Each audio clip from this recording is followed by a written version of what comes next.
আসসালামু আলাইকুম। শাকিব খানের সিনেমা দরদ, যেটি pan Indian cinema, world wide release দেওয়ার কথা, সেই সিনেমা কি কোনো ওটিটিতে রিলিজ পাবে? মানে দেশের যে সার্বিক পরিস্থিতি, যেহেতু এটা প্যান ইন্ডিয়ান সিনেমা, ইন্ডিয়াতে রিলিজ দিয়ে এটি বাংলাদেশের কোনো ওটিটিতে কি রিলিজ দেওয়ার সম্ভাবনা আছে? এই সম্ভাবনা কিন্তু উড়িয়ে দেওয়া যায় না। এর আগে শাকিব খানকে নিয়ে অরণ্য মামুন একটা সিনেমা বানিয়েছিলেন, সেটি তিনি ওটিটিতে রিলিজ দিয়েছিলেন। এবং শুধু তাই নয়, চুক্তিভঙ্গ করে সেটি ওটিটিতে 2 পার্টে রিলিজ দিয়েছিলেন। ওটিটিতে সিনেমা 2 পার্টে রিলিজ দেওয়ার একটা অনন্য নজির স্থাপন করেছিলেন অরণ্য মামুন। সেই জায়গা থেকে অরণ্য মামুন কি এরকম কোনো প্ল্যানিং বা অরণ্য মামুনের টিম বা অরণ্য মামুনের প্রয়োজন বা শাকিব খানের কাছ থেকে পরামর্শ নিয়ে এরকম কোনো প্ল্যানিং এ তারা যেতে পারে কিনা, যে দরদ সিনেমাটা যেহেতু বাংলাদেশের যে সার্বিক পরিস্থিতি, এখন সিনেমা হলে কবে দর্শক ফিরবে বা সিনেমা হলগুলো সম্পূর্ণভাবে কবে অ্যাক্টিভ হতে পারবে, এটা নিয়ে যেহেতু একটা অনিশ্চয়তা রয়ে গেছে, যেখানে বাংলাদেশে কয়েকটি সিনেপ্লেক্সে ভাঙচুর লুটপাটও হয়েছে, সেখানে সিনেমা হলে সিনেমা রিলিজ দেওয়া একটা নিরাপত্তাহীনতার জায়গায় চলে গেছে। ওই জায়গা থেকে, ওই সংকট থেকে কাটিয়ে ওঠার জন্য সিএম কিন্তু একটা বিবৃতি দিয়েছে যে আপনাদের সঙ্গে যেখানে দেখা হয়, আপনাদের সঙ্গে যেই ঘরে দেখা হয়, সেই ঘর ভাঙচুর করবেন না। সিএমের কথাটা কিন্তু অত্যন্ত হৃদয় স্পর্শী। যেই জায়গাতে সিয়াম আহমেদ বলেন, শাকিব খান বলেন, আরিফিন শুভ বলেন, শরীফুল রাজ বলেন, যে কোনো হিরো বা হিরোইনের সঙ্গে আপনাদের দর্শকদের একটা কানেকশনের জায়গা হচ্ছে থিয়েটার। সেই জায়গাতে যখন ভাঙচুর হয়, লুটপাট হয়, তখন সেটা কিন্তু শঙ্কার জায়গা তৈরি। এত বিগ বাজেটের একটা সিনেমা দরদ, এত বিশাল একটা আয়োজনের সিনেমা দরদ, এইভাবে এই মুহূর্তে সিনেমা হলে রিলিজ দেওয়া একটা শঙ্কা হয়ে দাঁড়িয়েছে। অলরেডি চঞ্চল চৌধুরীর পদাতিক 15ই আগস্ট রিলিজ হওয়ার কথা ছিল বাংলাদেশে, সেটিও পিছিয়ে নেওয়া হয়েছে, যদিও ইন্ডিয়াতে সেটা রিলিজ হবে। তাহলে এই যে সার্বিক পরিস্থিতি তৈরি হয়েছে, এই সার্বিক পরিস্থিতিতে ওটিটিতে রিলিজ দেওয়া কি বুদ্ধিমানের কাজ হবে?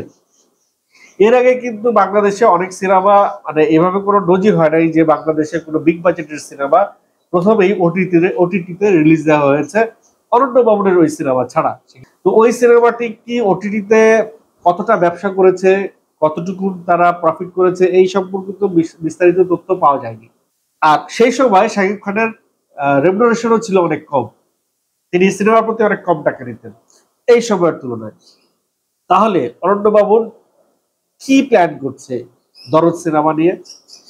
ইত্তেফাকের একটা সাক্ষাৎকারে অরণ্য মামুনকে জানানো হয়েছে যে বাংলাদেশের ওটিটির অবস্থা কি, ওটিটিতে কি সিনেমাগুলো রিলিজ দেওয়া যায় কিনা। সেখানে কিন্তু অরণ্য মামুন একটা ইঙ্গিত দিয়েছেন যে বাংলাদেশে কয়েকটি ওটিটি দাঁড়িয়ে গেছে, আর সেখানে সিনেমা রিলিজ দেওয়া একটা পজিটিভ জায়গা, সেখানে সিনেমা রিলিজ দিয়ে ভালো পয়সা আর্ন করা যেতে পারে, এরকম একটা এইরকম বক্তব্যের একটা কমেন্ট তিনি সেখানে ছুড়ে দিয়েছেন। চলেন অরণ্য মামুন ইত্তেফাকের সাক্ষাৎকারে বলা সেই কথাটি শুনে আসি। তাকে প্রশ্ন করা হয়েছিল, অন্যান্য দেশে বিগ বাজেটের সিনেমা ওটিটিতে মুক্তি পাচ্ছে, ভালো ব্যবসাও করছে, আমাদের সিনেমা ওটিটি সহযোগী প্ল্যাটফর্ম হতে পেরেছে বলে মনে করছেন?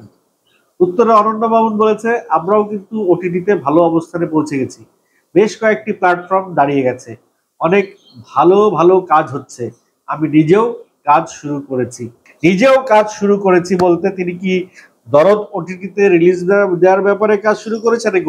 ওটিটি তিনি কয়েকটা সিরিজ সে বানিয়েছেন, ওটিটির জন্য কি নতুন কোনো সিনেমা তিনি বানাচ্ছেন? এই বিষয়টি স্পষ্ট করা নাই ইত্তেফাক। কিন্তু এখান থেকে একটা ধারণা আসতে পারে যে এই সার্বিক পরিস্থিতিতে দেশের দরদ কি শেষ পর্যন্ত ওটিটিতে রিলিজ করা হবে? দেখেন, ওটিটিতে রিলিজ করলে কিন্তু দরদের প্রপার ইনকামটা হয়তো আসবে, কিন্তু ম্যাক্সিমাম দর্শক রিচ করতে পারবে না। এখনো ওটিটির বাইরে রয়ে গেছে অনেক অনেক দর্শক, যারা নিয়মিত ওটিটি দেখেন না, বা ওটিটি দেখার জন্য তাদের যে সাবস্ক্রিপশন কিভাবে করতে হয়, একটা ফোনে কিভাবে ওটিটি প্লে স্টোরে থেকে ডাউনলোড করে ওই ওটিটিটাকে করে ইনস্টল করে কিভাবে সাবস্ক্রাইব করে তারপরে দরদ দেখবে, এখনো এইরকম জায়গাটাতে পৌঁছে যায়নি দেশের অনেক নাগরিক, অনেক মহিলা দর্শক থেকে শুরু করে অনেক মানুষ। তো সেই দর্শকগুলো কিন্তু মিস করে। আবার এরকম একটা বিষয় আছে যে সিনেমা হলে দরদ মুক্তি পেলে কিন্তু প্রপার টাকাটা তারা পায় না। সিনেমা হল থেকে যে টাকাটা পায় তার চাইতে কয়েক গুণ বেশি টাকা পায় ওটিটিতে, যদিও টিকিটের 4/1 টাকাও সিনেমার প্রযোজককে দেওয়া হয় না, তারপরেও সিনেমা হলের চাইতে ওটিটিতে টাকা বেশি পায়। এই যখন সিচুয়েশন, তখন ওটিটিকে আরেকটু বন্ধু মানে দর্শক ব্যবহার উপযোগী করে তোলা বা ইন্টারনেটটাকে আরেকটু ছড়িয়ে দেয়া বা ওটিটির জনপ্রিয়তা যখন আরেকটু বেড়ে যাবে তখন কিন্তু এই সম্ভাবনা থাকবে না। তখন ওটিটিতেই সিনেমা রিলিজ হবে, কারণ এত কষ্ট করে মানুষ থিয়েটারে যাবে, জ্যাম, ট্রাফিক, আনুষঙ্গিক অনেক কিছু, তারপরেও একটা কথা রয়ে যায়, বড় পর্দায় সিনেমা দেখার স্বাদ আর মোবাইলে বা কম্পিউটারে বা টেলিভিশনের স্ক্রিনে সিনেমা দেখার স্বাদ এক না। দুধের স্বাদ ঘোলে মেটানো যেরকম লাগে, ঠিক সেরকমই ছোট পর্দায় বা টেলিভিশনের সিনেমা দেখা আর বড় পর্দায় সিনেমা দেখা অনেকটা দুধের স্বাদ ঘোলে মেটানোর মতোই।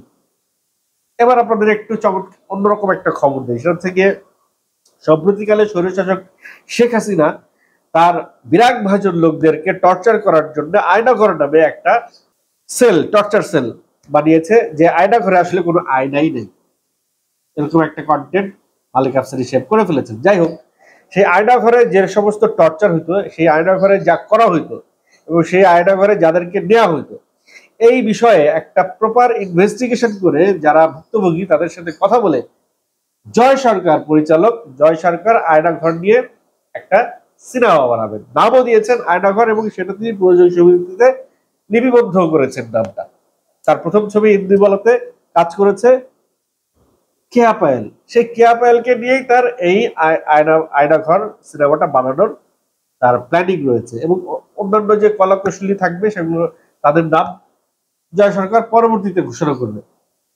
এখন কথা হচ্ছে যে আয়নাঘরে তাহলে যদি কেয়া পায়েল থাকে, তাহলে কেয়া পায়েল কি শেখ হাসিনার চরিত্র করবে? কারণ মূল চরিত্রটা, আয়নাঘরের মূল চরিত্রটা কি শেখ হাসিনা হবে নাকি আয়নাঘরের মূল চরিত্রটা হবে যেসব বন্দীদেরকে ওখানে নেওয়া হয়েছে, তাকে টর্চার করা হচ্ছে? যাই হোক, এখনো তার স্ক্রিপ্টটা লেখা হয় নাই। স্ক্রিপ্ট লেখা হইলে তারপরে বোঝা যাবে যে কেয়া পায়েল আসলে কোন চরিত্রটা করছে সেখানে। যদিও রিসেন্টলি অপবিশ্বাসের একটা আশা পূরণ হয়নি, সে শেখ রাসেল নামক একটা সিনেমা করতে চেয়েছিলেন এবং সেখানে শেখ হাসিনার চরিত্রে অপবিশ্বাস অভিনয় করতে চেয়েছিলেন। সেই স্বৈরশাসক শেখ হাসিনার পতনের কারণে অপবিশ্বাস সেই আশাটায় ঘুরে বালি। এখন কেয়া পায়েলের সামনে কি শেখ হাসিনার চরিত্রে অভিনয় করার একটা সুযোগ আসতেছে? এই জয় সরকার কি কেয়া পায়েলকে শেখ হাসিনার চরিত্রটাই কি প্রপোজ করবে? যদিও কেয়া পায়েলের সঙ্গে জয় সরকারের সম্পর্কটা খুব একটা ভালো না, কারণ প্রথম সিনেমা যখন করছে কেয়া পায়েলের সঙ্গে জয় সরকার আমারই চ্যানেলে একটা ইন্টারভিউতে বলেছে যে কেয়া পায়েল শেষের দিকে প্রযোজক এবং পরিচালকের সঙ্গে খুব ভালো একটা সম্পর্ক সে রাখে নাই। ইভেন এমনও কথা হয়েছে যে সে প্রযোজককে বিয়ের প্রলোভন দেখিয়ে প্রযোজকের কাছ থেকে অনেক কিছু সে বাগিয়ে নিয়েছে, এবং তারপরে সেই প্রযোজক লন্ডন প্রবাসী, সেই প্রযোজকের সঙ্গে সে আর বিয়ে তো দূরে থাক, আর কোনো যোগাযোগই করা নেই। এরকম একটা অভিযোগ জয় সরকার আমার চ্যানেলে ইন্টারভিউতে বলেছেন। সেই কেয়া পায়েলকে নিয়ে আবারও জয় সরকার মুভ করতে চান। জয় সরকার আমাকে অভিযোগ করেছেন যে কেয়া পায়েলকে নিয়ে বানানো ইন্দুবালা সিনেমার প্রচার পড়বে, সিনেমা যখন পাবলিসিটি হচ্ছিল সেই পাবলিসিটিতে কেয়া পায়েলের পক্ষ থেকে কোনো প্রকার যোগাযোগ করা সম্ভব হয় নাই, তাকে রিচ করা যায় নাই, সেও আসে নাই। এমত অবস্থায় জয় সরকার আবার সেই কেয়া পায়েলকে নিয়ে কিভাবে তিনি রোড ম্যাপ রচনা করছেন সেটা একটা প্রশ্নবিদ্ধ জায়গা। আর সেই প্রযোজক কি ওই প্রযোজক যে প্রযোজক কেয়া পায়েলের সঙ্গে একটা ঝামেলা হলো, সেই প্রযোজকের সঙ্গে কি আবার কেয়া পায়েলের মিটপাট হয়ে যাচ্ছে? কেয়া পায়েল কি খুব শিগগিরই এই বিষয়ে মুখ খুলবেন? এরকম অনেক প্রশ্ন রয়ে যায়। হয়তো সাংবাদিকদের সঙ্গে কেয়া পায়েলের যখন পুনরায় সাক্ষাৎ হবে তখন কেয়া পায়েল এই বিষয়ে কথা বলবেন। আপাতত জয় সরকারের ঘোষণাটা এটাই যে তিনি আয়নাঘর নিয়ে একটা সিনেমা বানাচ্ছেন, সেখানে কেয়া পায়েল থাকছেন। এদিকে শিরিন শিলার সব গোবর ফাঁস করে দিয়েছে দেশ টিভির একটা কন্টেন্টে।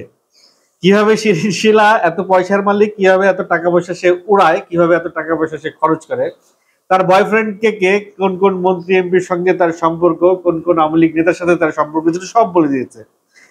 আবার শিরিন শিলা এই আন্দোলনরত অবস্থায়, ছাত্রদের আন্দোলনরত অবস্থায় একটা ফেসবুকে একটা স্ট্যাটাস দিয়ে সেটা ডিলিটও করে দিয়েছে। সেই স্ট্যাটাসটাও তারা ফাঁস করে দিয়েছে। স্ট্যাটাসটা ছিল এরকম কিসের এত আন্দোলন ভাই, সুখে থাকতে ভূতে কিলায়। এই যে শিরিন শিলার সুখে থাকতে ভূতে কিলায় স্ট্যাটাসটা দিয়ে সে আসলে খুব বিপাকে পড়েছে। এই স্ট্যাটাসটাই সে দিল কেন, আর এই স্ট্যাটাস সে বুঝলোই বা কেন?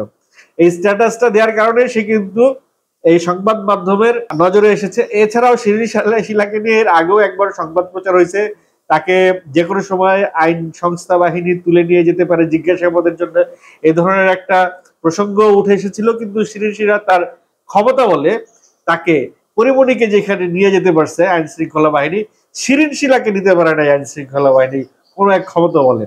শিরিন শিলার এই দেশ টিভির সেই রিপোর্ট অনুসারে শিরিন শিলার নাকি বিভিন্ন ধরনের মাদকদ্রব্যের ব্যবসা, হাবিজাবি অনেক কিছু সেই রিপোর্টে লেখা আছে, আপনার পেশ করা আছে, আপনার ওই রিপোর্টটা দেখে নিয়ে।